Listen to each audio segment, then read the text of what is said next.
നല്ല തണവുണ്ടല്ലേ? പറച്ചില് കേട്ടിട്ട് കിസ് അടിക്കാനാന്ന് തോന്നുന്നുണ്ട്. ഈ തണവത്ത് നല്ല ചൂട് മുട്ട ബജി കഴിച്ചാ അങ്ങനെ ഇരിക്കും. നിനക്ക് ഏതു നേരം തിന്നണ്ട വിചാരം മാത്രമേ ഉള്ളൂ. ഞാനൊരു കാര്യം ചോദിക്കട്ടെ? എന്തെങ്കിലും തിന്നാൻ വാങ്ങിച്ചു തരാനാവും. ഞാൻ എന്തെങ്കിലും ഒരു തീറ്റിപ്പണ്ടാറായത്? സത്യം പറയണോ നുണ പറയണോ? ശരി, നുണ പറഞ്ഞോ. കഴിഞ്ഞ ജന്മത്തിൽ നീ ഗ്രൈൻഡർ ആയിട്ടാവും ജനിച്ചിണ്ടാവാ. അത് കാരണം ഈ ജന്മത്തിൽ മനുഷ്യനെ ജനിച്ച് അരച്ചോണ്ടിരിക്കുക.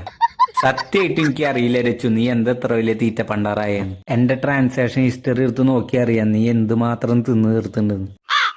മണിക്കൂറിൽ വെച്ചിക്കുന്ന നിന്റെ വയറോ, അതോ കാണുന്നതെല്ലാം വാങ്ങി തരാൻ പറയുന്ന നിന്റെ കണ്ണോ, അതോ കഴിക്കാൻ വേണ്ടി മാത്രം തുറക്കുന്ന നിന്റെ വായോ? എന്താ നിന്റെ പ്രശ്നം എന്ന് എനിക്ക് അറിയുന്നില്ലേ.